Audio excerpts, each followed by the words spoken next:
You're live, leader. Right. Good morning, everybody. Bore da, and welcome to today's meeting of Powys County Council's Cabinet.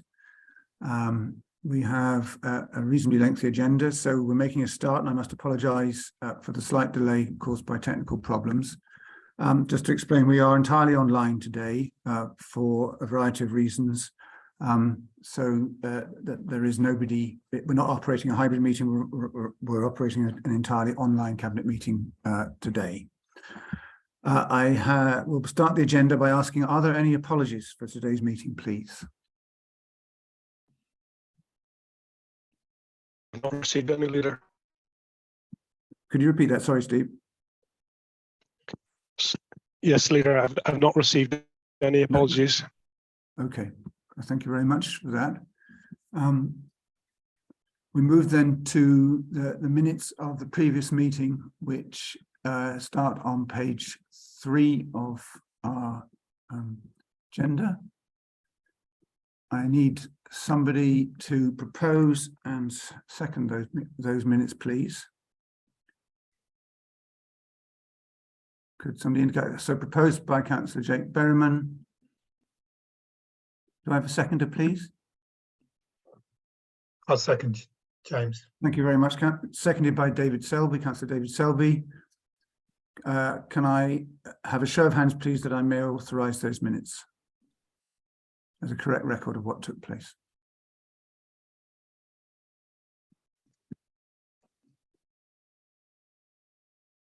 That seems to be in order. Okay, those minutes are agreed. Thank you very much. I now need to ask on item 3 for declarations of interest, please. Are there any declarations of interest in any of the items that we're about to consider? And if one does occur to members as we get to the items, please do not hesitate to say so at the time. Thank you very much. So we move then to item 4 on the agenda, which is Transforming Education Programme, Usker Brownscombe Capital Project. It is on page, Councillor Pete Roberts, are you taking us through this?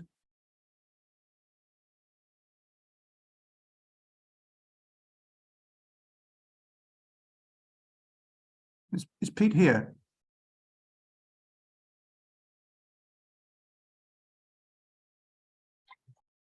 I'm just wondering, leader, I thought that the next item was council tax premiums. Oh, my goodness me. You're on the minutes, James. I'm sorry, Wrong my apologies. agenda. My apologies, I've got the wrong agenda. My sincere apologies. I clicked. I think the next item, leader, is council tax premiums, long-term empty properties. My apologies. I clicked on the link on my calendar and it's the wrong agenda.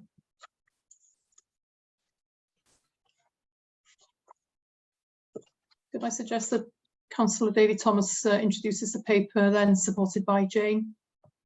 Thank you very much. Extraordinary.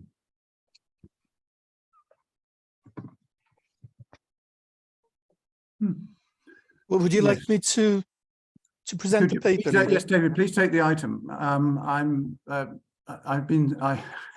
have the wrong agenda in front of me. For some reason, my machine is bringing me up the 8th of October, and I have no idea, 11th of October, and I have no idea why. Please carry on, even though it's dated 8th of November on my calendar. So there we are. I will find it again. Okay. In the meantime, please take us through the item. Thank you, David. My Okay, thank you, leader. This report's for decision. It's to do with the council tax premiums and long-term empty properties. It's quite a lengthy report, but we've tried to condense it as much as possible. But as the chief executive said, the 151 officer is with us today, and indeed Andrew Griffiths, I believe, is here as well. So any questions at the end of it, I'm sure we'll be more than able to answer them. So this report advises Cabinet of the changes coming into effect in April 2023 under the council tax long-term empty dwellings and dwellings occupied periodically, Wales Regulations 2022. This will allow for a council tax premium of up to 300% to be charged for long-term empty and periodically occupied properties. The premium charge is in addition to the standard 100% council tax charge. Cabinets are therefore asked to consider the level of council tax premium to be applied to long-term empty properties within Powys. Just to give you some background, back in March 2016, Council resolved to introduce a council tax premium of 50% for properties that were long-term empty and for properties that are periodically occupied. In February this year, the previous Cabinet approved an increase in the premium to be applied for periodically occupied properties to 75% effective from the 1st of April 2023. From the 1st of April 2023, the council tax long-term empty dwellings and dwellings occupied periodically Wales Regulations 2022 allow for a premium of up to 300% to be charged for both long-term empty and periodically occupied properties. This would result in a total charge to the property owner of up to 400%.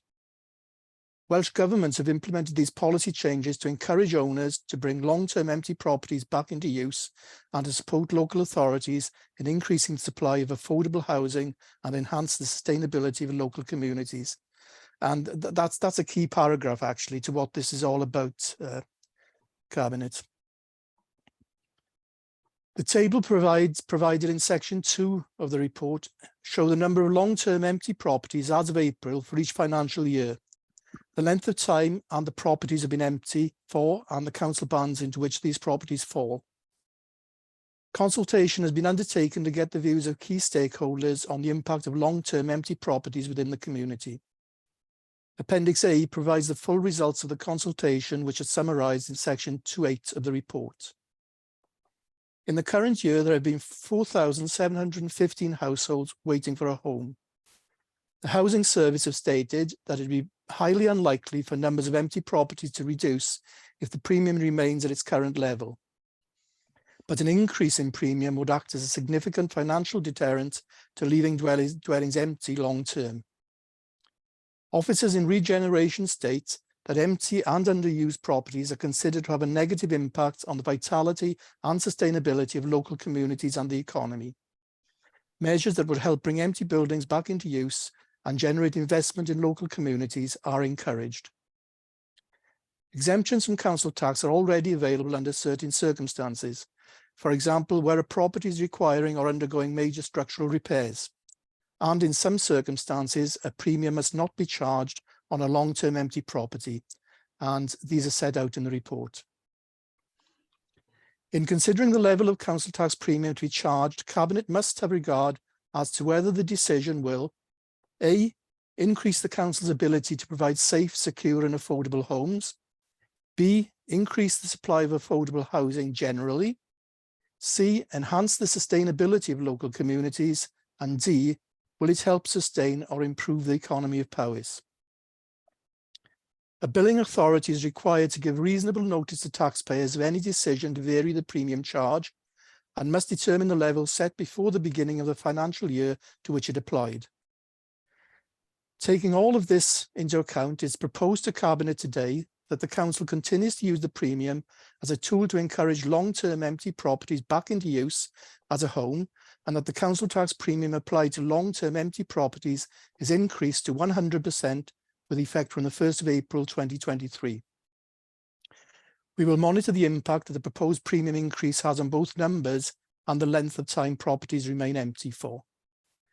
It's also proposed that an empty property officer post is employed to work with property owners and that this post is funded from the additional revenue raised through the premium charged. Additional administration checks and inspections will be put in place to prevent premium avoidance. Support for owners through an incentive scheme will also be explored to encourage them to bring the properties back into use. Financial modelling has been completed to support the proposal, and this is provided in Appendix D. The actual yield is difficult to predict, but using feedback from the consultation and the potential change in numbers, it is estimated that the net yield could be around £344,000 per annum. But as the aim of the proposal is to reduce the number of long-term empty properties, the additional revenue cannot be relied on. A 10% change in property numbers equates to £164,000 of revenue. Now that's an important paragraph as well, Cabinet, that you might wish to note. So that concludes the report, Leader. I'll leave the recommendations until we've taken any questions that you might have. And as I say, the 151 officer, Jane, is with us, and Andrew Griffiths. Thank you. Many thanks, David. My sincere apologies for the technical glitch, the perils of modern technology, I have to say. Right, I now have the correct agenda in front of me and the correct report, so you'll be encouraged to hear. So I have been asked by the Leader of the Opposition if he could comment on this paper. If I could bring him in after Cabinet members, if that would be okay, Councillor Aled. So let's take Jake Berryman. Councillor Jake Berryman, please. Thank you. I mean, I'd really like to welcome the paper. It's thoughtful and well set out. So thank you for that. And I'm really keen that we use, as suggested, the monitoring period that we have after the introduction of this to continue to test the water here, particularly with the benefit of having an officer in place to try and bring back these properties in use, because I'm conscious of the evidence provided that we have a number of very long-term properties that have been languishing for considerable periods of time, contributing nothing to their communities, either way by housing and indeed sometimes bringing the whole ambience of a neighbourhood down. So I would be keen to use the monitoring period to see whether or not in future we might actually want to provide some additional uplift the longer a period a property is held vacant, so to further encourage or provide a disincentive for people to hold long-term property vacant. But I very much welcome this, David. Thank you very much. Thank you. Councillor Matthew Dorrance, please. Thank you, Leader. I too welcome this paper and proposal. I think it's a really important step forward for the council. And I say that because we know that demand for homelessness services in Powys has increased by 250% since 2017-18. And we're facing ever increasing demand for homes in Powys across our partners and the Homes in Powys register. This proposal will, I think, help us deliver a net increase in homes for rent, and I think that's a really important driver for doing this. And I think it will help in terms of the recommendation of recruiting an empty properties officer. It will help us secure a net increase in the supply of homes that are available for our population. And as the Cabinet Member for Finance and Corporate Transformation set out, I think it's a really important tool on a commitment that we made to help secure the future of towns and villages across Powys for future generations. So bringing empty properties back into use is a really important thing for this council to be doing. We absolutely need to increase the supply of homes that we've got available to people in Powys, be that through new builds, acquisitions, or as this will help us do, I think, bring empty properties back into use. And I am very supportive of this proposal. Thank you. Thank you. Councillor Aled. Thank you, Leader, and thank you for the opportunity to say a couple of words on this. I do not agree with this policy at all. I resisted it while I was Cabinet Member for Finance for very clear reasons. It is extremely unfair. Can I give you an example of a couple, young couple in my ward? They were renting a house and they were looking to get on the property ladder. They bought a small cottage, unsuitable for their young family. They applied for planning permission to extend that property. Thank goodness CADU weren't involved, otherwise it'd be 10 times worse. But they applied for planning for that property. It took them 3 or 4 years to go through the process of getting planning and the alterations made to their property before they could move in. In the meantime, if this would be in situation would be in existence, they would be paying council tax on their rented property, council tax twice on the property they've bought. The previous owners had used up all the exemptions. How is this fair to that young family within my community? It is completely wrong.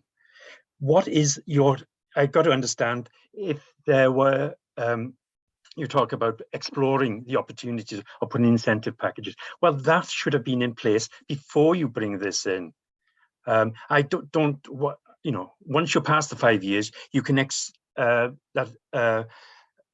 that premium could be increased exponentially, so far as I'm concerned. But it is extremely unfair and unwise to make this move, particularly for young families in rural areas where their only chance to get a foot on the housing ladder is to buy a small, unsuitable cottage and build and extend on it and make it habitable for their young family.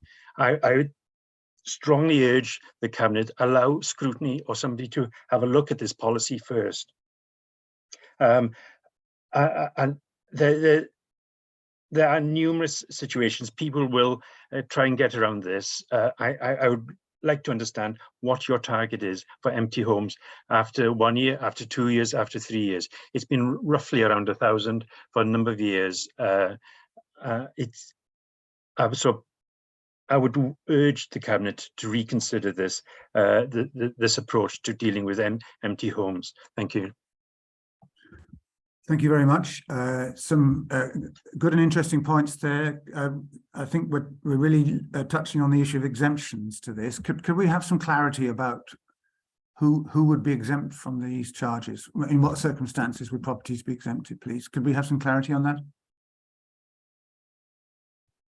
I think perhaps Andrew could give us some detail around that if he's with us. So Yeah, I think well, he's with us, yeah. The exemptions belong to the property and not the homeowner. Morning, Cabinet. Yeah, just to clarify, a number of exceptions may apply from council tax. Class A would be for a maximum period of 12 months if a property required major structural repairs or was undergoing major structural repairs. But as Aled adhered to, VAT exemption is owned by the property in essence and not the owner. So once one owner has had the exemption for a maximum period of 12 months, any new owners wouldn't qualify for that. If a property was to become an occupant and furnished, it would automatically get a 6 months Class C exemption.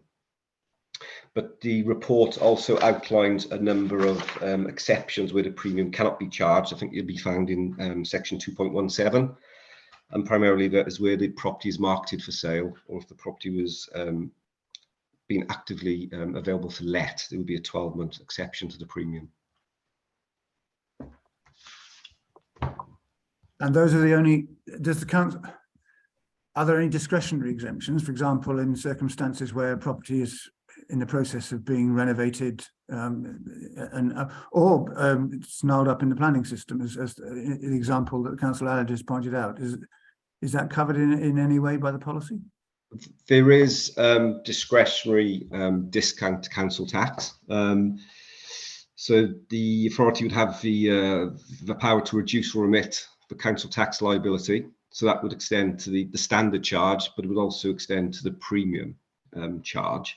But each case would be looked at on its individual merits, and there would have to be proven financial hardship, and then also in the interest of the local taxpayer to apply an element of discount, either to remit it partly or fully. Okay. I have Jake to speak. Councillor Jake. Okay, thank you. I mean, I have every sympathy with what Councillor Aled is saying. I raised exactly the same point to himself or to his administration whilst I was representing an individual in Landrinder North ward who moved into a property and wished to do it up, but the exemption of 12 months on that property had already been used up and there was no dispensation. So I do understand that frustration. I also understand the frustration that he's seeing in respect of the opportunities for young people, particularly in rural parts of Powys, to get on the property ladder. Of course, the planning system recognises that actually we do like to keep many of our small, traditionally built properties in the countryside, and you referred to Cadw, whilst not necessarily listed, but to keep them relatively small and modest in character, and the planning system is around retaining some of that character. and that's possibly some of the headlong difficulty that the couple he cited may have faced with that, because the planning policies may have been in tension with their ambitions.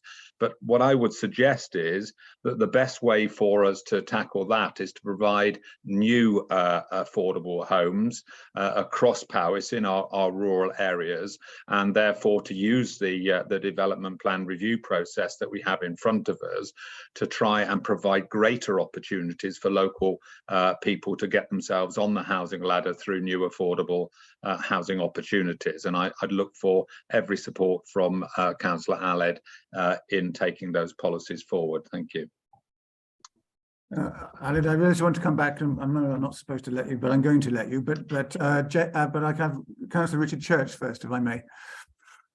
Well, the point I wanted to make is that we must view this policy as being a preventative policy, as well as one which is seeking to bring existing empty homes into reuse. I think people must see that if they leave properties to stand empty, then they face the threat of this policy applying. And we have to have some answer to it. And I think I would just say to Aled, what alternative ideas do you have when we have properties which become a bad apple in their local community, an eyesore, and in extreme cases a public nuisance? And we have to have penalties in place for those owners who allow that situation to arise with their homes. So that's why I would advocate the policy, and I can see that we need to be flexible in the use of discretionary powers to deal with the kind of situation he describes. But what we want this policy to do is to stop those properties getting into that situation in the first place. Thank you. Aled, come back if you will. I did give an alternative, Richard. I talked about keeping it as it is for the first 5 years. Ideally, I'd take it away for the first 50% away for the first 3 years, and then apply 50% at year 5, and then from that date onwards, increase it exponentially up to the potential of 300%. The main limiting factor for this young couple, who were both working, not highly paid jobs, both self-employed, they were saving money until they could pay for the next stage of that development of their home as well.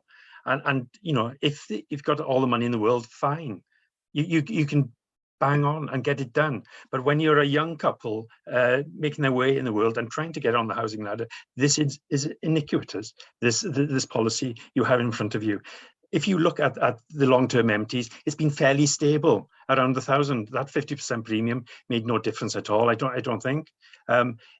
What would you see as a success factor of increasing it to 100%? You will not get away from those first 3 to 5 years, the number of empty properties that are 3 to 5 years old. You may even push some of those towards VOA and get them delisted, which will be even worse. You know, so there is a problem on that side of the equation as well. If they become uninhabitable, whatever, they can be delisted by the Valuation Office Agency. So you've got to be careful. This is solely a income generation scheme. It has got nothing to do with getting long-term empties back in. The vast number of those long empties are in the first 3 years, and that is a reasonable time to do up your property. 518 properties are less than 3 years. After that 3 years, it falls down to more or less under 200, and then declines fairly quickly after that. So it is nothing but a tax raising scheme, and it will do nothing to support young families in our communities. I urge you to pull this and at least take it to scrutiny first, to have a wider view on this this scheme. Thank you. Richard, is that an old hand or a new one? an old hand. I've got David Thomas wishing to speak, and then I think we need to come to a view. Yeah, thank you, Leader. You know, I do accept that the case that Arled's bringing forward is an exceptional case, and that is unfortunate. But I think we mustn't lose sight of what this is all about, because I'm just checking some figures. And in the affordable housing market in 21-22, there were 4,429 households awaiting a home, and there were only 693 housed. 22-23, and this is in Powys, there were 4,715 households awaiting a home. 305 have been housed. Now, the point Arled's making about the 50% premium, he's quite right. It didn't change much between 2017 and 2022. But at the end of the day, to me, that's a reason for increasing it, because it wasn't sufficient incentive to make people sell their properties and provide them as affordable properties for these poor people who are waiting for homes. So let's not lose sight, you know, with what this paper is all about, and let's not forget these 4,000 who are waiting for an affordable home. Thank you, Leader. David, I'm not sure how many schemes you've announced since you've become formed the cabinet in May or June. How many new homes have you planned to build? I've heard you announce many new homes, which were from the previous council, but nothing recently about new potential homes in our communities. Yeah. Well, there is, I think both run in tandem, don't they? You know, you can build new homes, but at the same time, you don't want nearly 1,000 homes standing empty. There's no sense whatsoever in that. Right. I think I've allowed this debate to go on long enough, I think. And Aled, thank you for your contributions. Points well made. We understand your points, but I think it's time now that I put this to the meeting. So, David, if you'd like to read out the recommendations, and then we'll take a vote. Thank you very much. Yes, Leader. So the recommendations: 10.1, to increase the long-term empty premium from 50% to 100% effective from the 1st of April 2023, and 10.2, to recruit empty property officer to work with and support owners and to explore an incentive package to assist empty homeowners to encourage properties back into use as outlined in 4.4 of the report. And 10.3, Cabinet review the impact of increasing the premium has on numbers in 23-24 to consider further action that may be required to shape the use of premiums for long-term empty properties in the future. Thank you, Leader. Do I have a seconder for David's proposals? Councillor Matthew Dorrance is seconded, or Jake Byrne. Thank you very much. Could I have a show of hands, please? Those, please, in favour of proposals.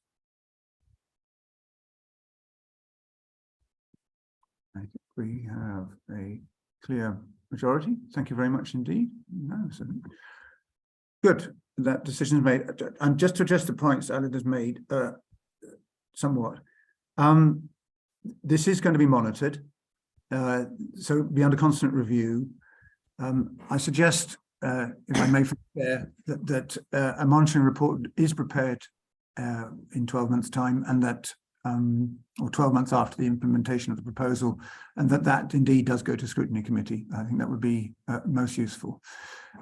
Richard, you have a hand up. Is that still an old hand? And you're on mute, so we can't hear you. Okay, it's all gone. Right, thank you very much. Right, let's move to item 5. Councillor David Thomas again. Completely, well, a connected issue, but not the same. A financial forecast, please. Item 5. Thank you, Leader. Another lengthy report, which we've attempted to compress again. But this is the financial forecast for the year ending 31st of March 2023, as at 30th of September 2022. And this again is for decision. The purpose of this report is to provide Cabinet with a forecast revenue budget outturn for the 22-23 financial year based on a position at the end of September, and to explain any changes since the last report for Q1. The current economic situation is continuing to impact on the council finances.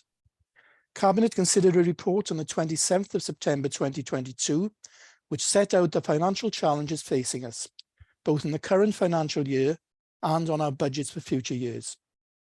Rising inflation is increasing the financial pressure on the council's budget, as costs for fuel, food and energy all increase. Employee costs are set to increase significantly as the pay bodies negotiate pay awards for teachers and other council staff.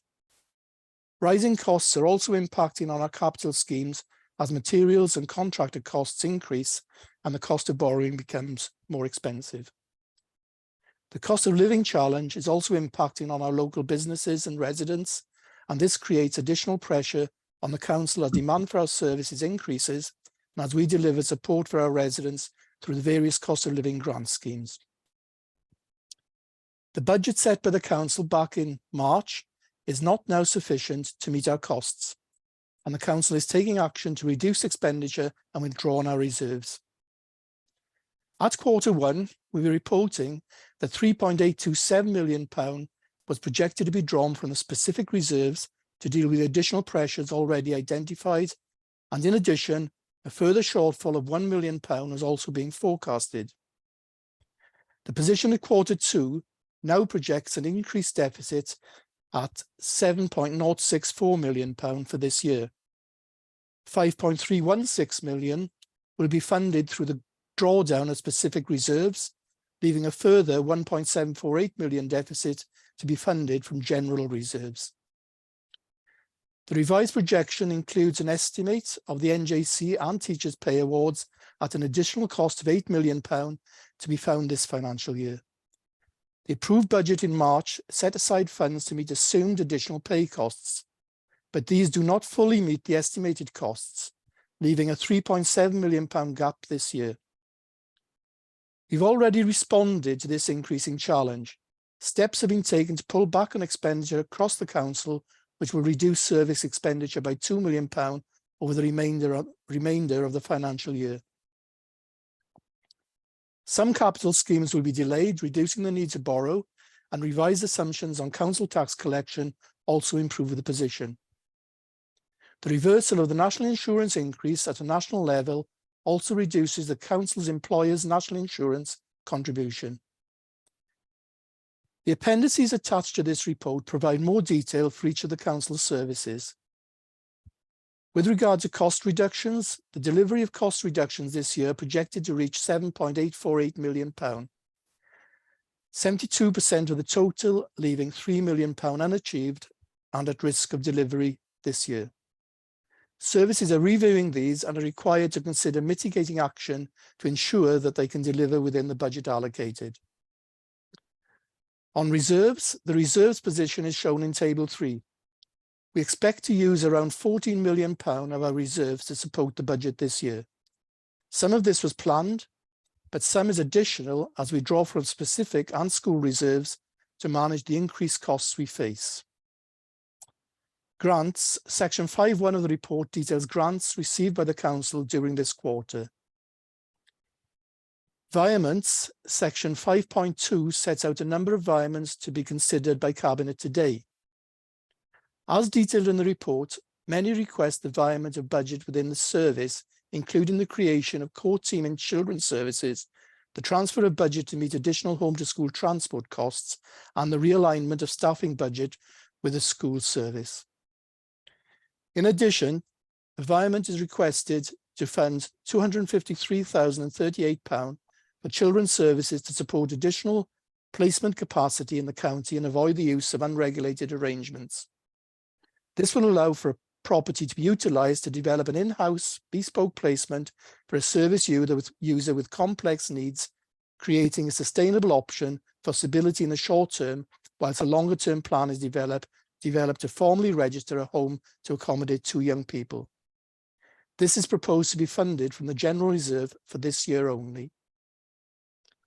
Environment is also requested by the cleaning departments who have commissioned to carry out the standard void cleaning works for the housing service. The budget of £135,000 will be set up to deliver this work, funded by the income generated. Finally, the Highways, Transport and Recycling Service have been carrying an unachieved savings target of £1.3 million within their budget. This has been managed within the overall service budget during 21-22. The service have now identified how these savings can be absorbed on a permanent basis by realigning budgets to recognise the additional income being achieved through street works, highway design and recycling income. Environment is therefore requested to action this. Importantly, we need to look at the financial risks. Many factors are already impacting on our financial position, and the level of risk that remains is significant.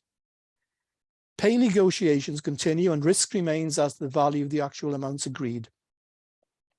Demand for some services could change, particularly in social care, where winter pressures increase as more people require council support. Rising inflation is recognised in our projections, and this continues to change. The council remains under borrowed as we continue to utilise our cash reserves to underpin our cash flow. As we need to increase our borrowing, the cost of doing so will rise as interest rates change. Our approach is regularly updated and explained as part of the quarterly Treasury Management Report, which will be presented to Cabinet in the next few weeks. Minimising the call on reserve this year is essential. The increased level of risk will not diminish over the short term, and we are developing the 23-24 budget in an extremely challenging time. Holding sufficient reserves to cover the continued risk is essential to our financial resilience. In previous years, additional funding has been provided by Welsh Government towards the end of the year. This is unlikely to happen this year, so we must plan and manage our budget without that expectation. The indicative funding allocations for the next 2 years provided by Welsh Government in March are well below the level of inflation and will represent a real-term cut in funding for the council. The medium-term financial strategy and the assumptions on which the financial resource model is based continues to be reviewed. We continue to plan in a challenging and uncertain time and will update our projections as more information becomes available. I'd now like to invite the 151 officer to comment on the report, Leader. Thank you. Thank you very much, David, and thank you for the presentation. Never easy to present a report of such complexity and length, and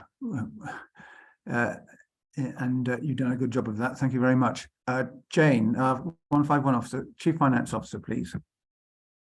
Thank you, Leader. Just to reiterate some of what Councillor David has already covered, only briefly, but I think it's fair to say that the council is facing a considerable challenge to balance its budget this year. We've taken action, which is demonstrated by some of the reductions that we're already seeing. We need to look further and mitigate the use of reserves as much as possible. The environment in which we're working is challenging, and it's not going to end at the 31st of March. Next year, we are heading to a very challenging budget setting period, and over the next few years, I think it is going to be a challenge for us financially. So it's really important that we limit the use of reserves so that we hold some going through into those years that will add to our financial resilience over the medium term. I think it's fair to say that the volatility of the situation at the moment, things are changing, they're continually changing.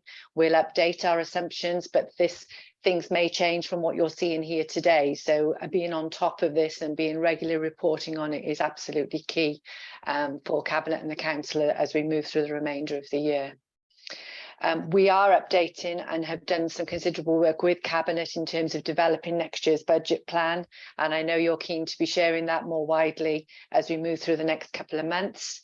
And we are all very keen to hear the delivery of the autumn statement from the Chancellor next week, when we should have much more information available as to what our funding levels could look like moving into next year, but we won't have that confirmed until December. So we're really working on some scenario modelling as we move to that position.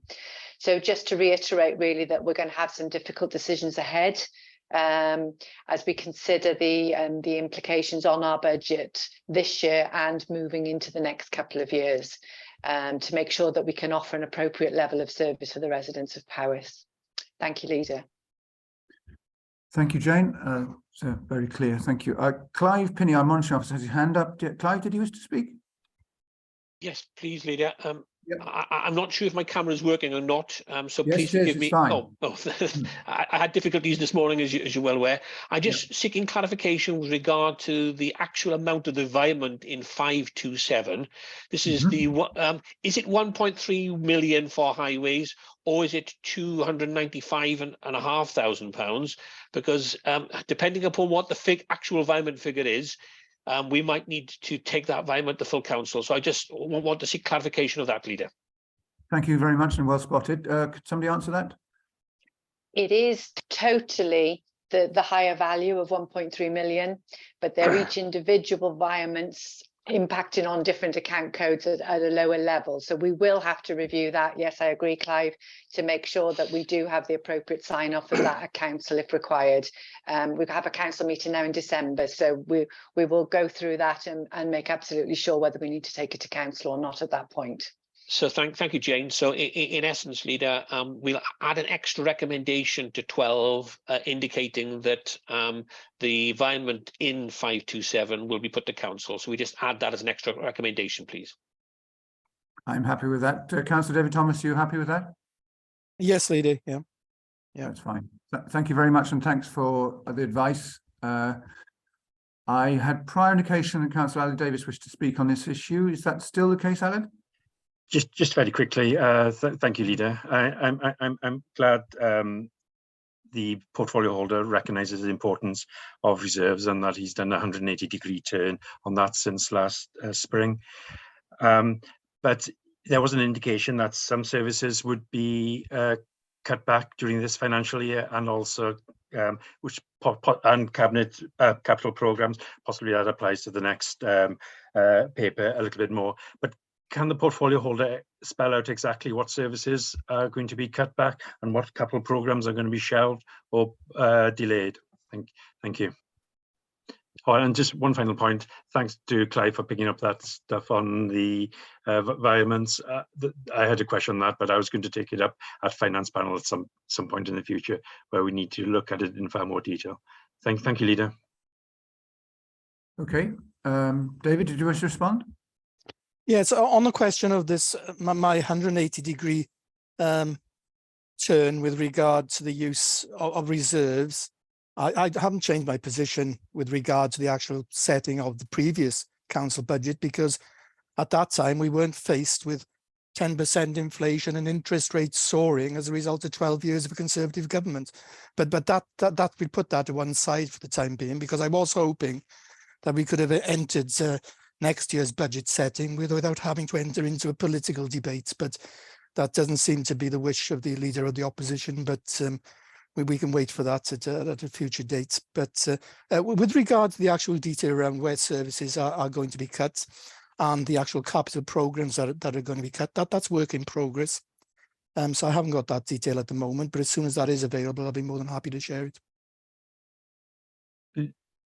Leader, I'm more than happy to support and help do what I can to make sure we got a balanced budget next year. But we have not been have any information to date at all. So, excuse me, but I'm not being political. I'm just saying the obvious. We need information, and we've been starved of that information. Thank you, Leader. Well, on that front, if I may, before I bring Councillor Jake Berryman in, Councillor Allen, I'm very grateful for your commitment that you're willing to work with us to try and get us through these budgetary difficulties, which I don't think it's any secret to say, you'll be not surprised to say that the difficulties that we're experiencing in year are as nothing to the difficulties that we're likely to be facing in the next financial year and the year after that, at the very least. Because of the current national situation and international situation for that matter. So yes, your offer of helping is most welcome, and understood the point about information and something to work with is pertinent. The difficulty we face is that nothing is certain at the moment, and it is hoped that the Chancellor's statement on the 17th of November will clarify matters. Even if it clarifies them in an unhelpful direction, at least we will know roughly at least where we're going, because at the moment, all the indications we've had about next year's funding settlement from Welsh Government are still uncertain because of the situation at a UK level. So we could get some certainty out of the Westminster Government would be, and Parliament would be a step forward, even if it is likely to make life more difficult than it already is. Once we have a more settled position, I give this commitment at this meeting in response to your offers to help, that I will be asking group leaders to come together to discuss the situation and how it is best that we find a way of the council setting a balanced budget in as best the way we can collectively next February for the next financial year. I hope that's helped clarify the situation, but in many ways we're almost as much in the dark as you are, and all we have to go on is the papers that we have before us. If you'll forgive me, I will move on now to Councillor Jake Berriman. Thank you. I just wanted to really move this motion forward. I'm quite happy to second it when it is put formally. I mean, I'm very, very aware of needing to minimise the call on reserves in year, and I'm actively working with officers in the areas for which I have responsibility, both to look at pay settlements nationally. I'm very conscious of those. We need to provide a fair working environment for our workers, our 5,800 people we employ here in Powys, but recognise the budgetary pressures that are coming out of those national settlements. So we are facing, obviously, in-year inflation, in-year pressures on pay, and that's just this year's settlements. Obviously, there are some settlements that we're looking forward from next year and into the future as well. So absolutely, we do need to minimise our expenditure this year to provide ourselves with a platform to go into the budget setting next year. Now, I don't know about any other colleagues that are in similar discussions as myself, but we haven't bottomed out hard and fast in-year savings. But what we are doing, because it's a very dynamic situation, is banking opportunities where we possibly can to reduce and take up opportunities of potential vacancies as they arise. So we are looking at those, but we've not got to the point of publishing them because the situation is fast moving, but it will get to that point and we will share them when we can. But we are actively working not only on this year's budget, but on next year's, and we'll share that where we can. I just wanted to re-emphasise that, and I'll support this when it is firmly put now by Councillor David. Thank you very much indeed. Are there any other members wishing to speak on this paper? I have none. Okay, I have received a proposal subject to the additional recommendation proposed by the monitoring officer. I've had a proposal and now a seconder from Jake Berriman. Could all those in favour of the recommendations please show, which include, of course, the environments that, oh, sorry, I have Sandra Davis wishing to speak before we go to that point. Oh, are you voting, Sandra? Do you wish to speak? No, I'm voting. Thank you. Oh, I found my hand now and I'm voting. Thank you. Yes. Okay. Well, all those in favour of this, please, these recommendations, please show. Thank you very much indeed. And that, I think, is carried. Thank you very much. Good. So that item is determined, and we'll move to the next item on the agenda, which is capital forecast as at the 30th of September 2022. Again, David, it's your paper. Thank you. Yes, thank you, Leader. You'll be pleased to hear that this is a little shorter than the previous reports, but nevertheless, still as important. So this is the capital forecast for 2022-23 as at the 30th of September 2022. This report provides an update on the financial position of the Council's capital programme for the current financial year as at the 30th of September 2022. The revised programme is budgeted at £96.46 million, following the award of additional grants and the reprofiling of budgets between the financial years. Actual spend amounts to £24.37 million, representing 25% of the total budget.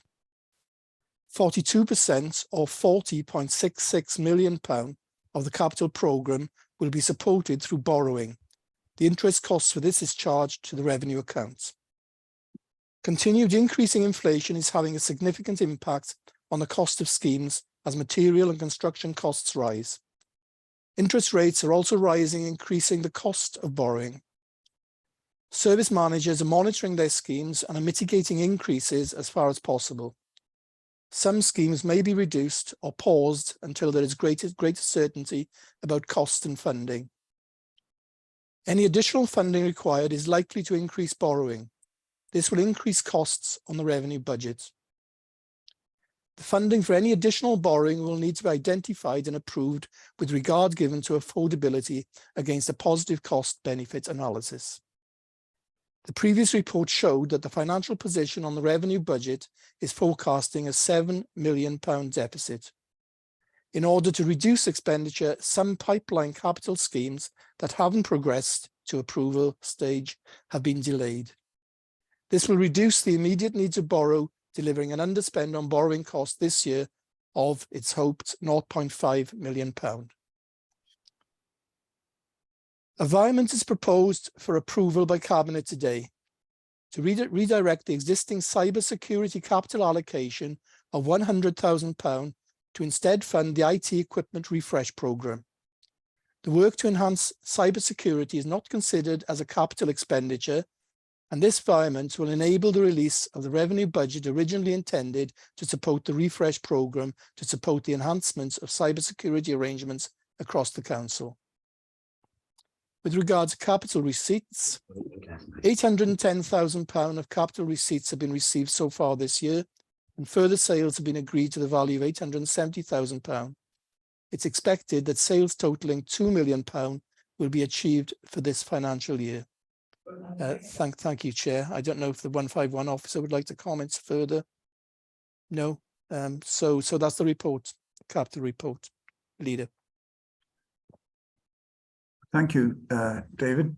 Are there any members wishing to speak on this item, please? Fairly straightforward report. No. So do I have, we're asked to note the report. Is that right? I think. David, we're asked to note it, are we not? No, yes, Leader, it's a decision for information. Yeah. Sorry, Leader, there's the environment to be made, and therefore we need a vote. Sorry. So Yeah, no, that's fine. That's fine. Okay, so could I have a seconder, please? Jake Berman seconding. Thank you. And could I have all those in favour of this report and of the recommendations, and which include the environment that the monitoring officer has mentioned? Thank you very much. That's carried. Thank you very much indeed. Clearly. Okay, so we move on to item 7 on the agenda, on page 313 of the report, which is in my name as leader of the council. And members will note from the report that we are required every year to produce an annual governance statement with the statement of accounts to fulfil our obligations under the necessary legislation, the Accounts and Audit Wales Regulations of 2014. And the governance statement is based on a series of principles which are outlined in 2.2 and judgments made against those principles. And as we scroll down through the report, you can see and a level of assurance is given against each of those principles based upon the KIPFA recommendations. So you can see the levels of assurance are given as either substantial, reasonable, partial, or none whatsoever, which we hope we don't achieve that particular assurance level. There's been some modifications to the framework, which are outlined in the bottom of section 2 in 2.4, as members can see. And the advice then is offered to Cabinet and the Executive Management Team jointly. A consensus is required between us as to the level of assurance that we feel that we have reached. And as we go into section 3 of the report on the advice, you can see the different judgments that have been made. So, for example, in 3.3, in Principle A, behaving with integrity, demonstrating strong commitment to ethical values and respecting the rule of law, we are judged to have made we have substantially met that principle, which is encouraging. Similarly with Principle B, and so on. The report is completely self-explanatory, and I see little point in trawling through it and describing what members can see. Just bring it to the attention of the Cabinet, principle G, implementing good practices in transparency, reporting and audit to deliver effective accountability, we judge as being reasonable. So, which says to me as leader that there is some improvement needed there, but I think we understand the point in that principle. So the suggested level of assurance for the arrangements overall for 2021-22, so that is looking back to the previous council effectively, is that we are reasonable. And I think that's a fairly, given the levels reached with the principles above, that's quite a conservative with a small c estimation. I think that reasonable is the final judgment. Are members, are there any members wishing to speak on this issue, please? Well, it is, again, it is a historical look back, if you like, but nevertheless, from my perspective as leader, I'm fairly pleased with the outcome. No? Okay, we don't seem to have any members wishing to speak. So we could move to the recommendations, which are outlined in 9, that Cabinet give consideration to the report presented here, which we have done, and satisfies itself that the following criteria have been met. That the annual government statement fulfills the authority's obligations under the Accounts and Audit Wales regulations of 2014. That the adjustments in approach adopted in drafting the 2021-22 annual government statement are acceptable and support understanding of the matters reported therein. That the conclusions presented by the annual government statement are considered to be fair and accurate evaluation of the authority's fulfilment of its governance obligations during 2021-22. Further, that Cabinet provide their judgment as to the assurance levels that provide an accurate reflection of the authority's attainment of each of the KIPFA principles. That in addition, Cabinet provide their judgment as to the assurance level that most accurately reflects the authority's overall fulfilment of its government obligations during 2021-22. The recommendations are a bit of a mouthful, but I think we all understand what they mean. Could I please have a seconder? Councillor Matthew Dorrance, Deputy Leader, thank you very much. And could I have a show of hands to accept or not these recommendations? Those in support of recommendations, please. Thank you very much. And that item is dealt with, and we'll move on then, please, to the Corporate Safeguarding Board update, which starts on page 437 of the report. Nina, our Director of Social Service, Interim Director of Social Service, unfortunately unwell. I think we have Michael Gray, do we not? Yes, I'm here, Councillor James. Yep. To take us through the report, and thank you very much for attending. Yeah. Okay, so the report that you have in front of you today is an update from the Corporate Safeguarding Board. Since the last update, the board has met on 3 occasions, March, June and September, 5th of September. And the report summarises the information provided to these board meetings. So items to note from March and June were children's services safeguarding performance and adults safeguarding performance, young people housing, elective home education, an update on deprivation of liberty safeguards and further information on the transition to liberty protection safeguards, VODA SV, an update on mandatory safeguarding training, feedback on the Wales Audit Office safeguarding audit, which noted the need for an updated corporate safeguarding policy, which is being created at this point in time. We also explored the WICAS options appraisal. That's the case management system that we use across social services, which holds all the information on the individuals that we're providing care and support for. There was an update on Ukrainian refugees. point 3 in the agenda and in the paper notes further updates from the Safeguarding Board meeting held on the 5th of September. That outlined the corporate safeguarding action plan and development work following the work completed by the Wales Audit Office. To note that the Powys Local Operational Group, which feeds into the Regional Safeguarding Forum, has been taken over by myself as chair now that Jan Coles has left the authority, so that will provide continuity within the council. It was noted that the attendance at that PLOG has been low in recent times, so I will be writing out to key areas of the authority and other partner agencies to make sure that we've got the right people attending that meeting on a regular basis.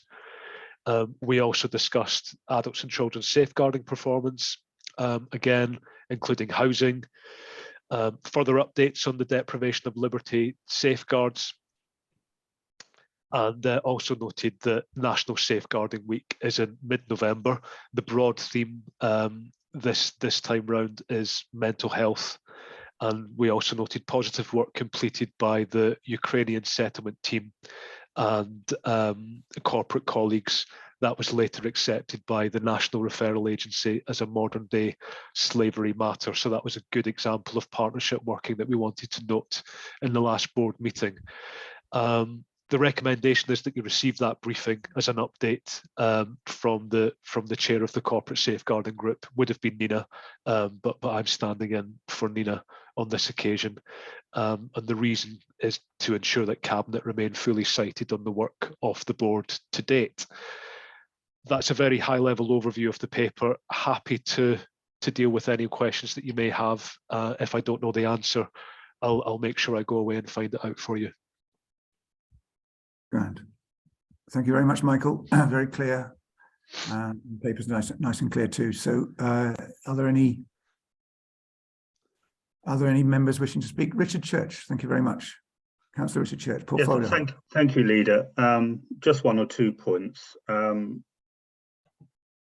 I have now been appointed by yourself as the lead within Cabinet on corporate safeguarding, and have had a number of meetings with the interim director since I've taken on that role and since she has taken it on too.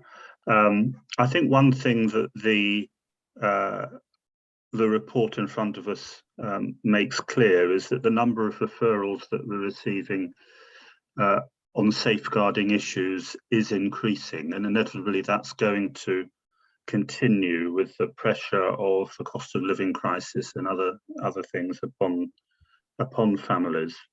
But in some ways, the number of referrals will increase if people in all services understand their duty to refer issues. And in that sense, if referrals happen, that can be viewed as being good news, because that means that the matters are being brought to the attention of the right people to be dealt with. And I think there's a reference to that in the report, particularly in relation to referrals within care homes. The corporate safeguarding policy, a draft, I think, is already available, and I hope that will be coming back to Cabinet shortly. And one other issue referred to in the papers is the White Ribbon campaign, which has been launched within the authority. It is something that councillors have become actively engaged in. And I'm pleased to note that yourself and the leader of the opposition will be on the same side in the coming weeks on a muddy football field in Caersus, together with a number of other councillors and officers in support of the White Ribbon campaign against violence against women. And I think we welcome the fact that campaign has been taken up across the council amongst both members and officers. Thank you, Leader. Thank you very much. Are there any other comments? We are asked to note to be cited of the report, which clearly we've been. Nobody wishing to comment? Clive, do we need to take a vote on this, please? Leader, as long as members are happy to accept the briefing as it stands, and if there's no further comments, I don't think you need a vote. Thank you very much. Yeah, so I'll take the absence of dissent as acceptance on this issue. And thank you very much, Michael, for the presentation and the report. And we will accept it and receive it, and with our thanks. And we Thank move. you, Chair. My pleasure. Corporate segment. We moved to item 9, which is to note the delegated decisions taken since the last meeting, which appear on page 443. Are there any comments that members wish to make about that? Again, it's for information. No, I don't have any hands. Thank you very much. And then we need to move to item 10, which is the forward work program. I'm tongue-tied. On pages 445 and 446 of the report. Again, do members have any comments they wish to make about that? Clearly, that's the work program can be changed. It's just for information as things stand. No comments to make about that. Good. Okay.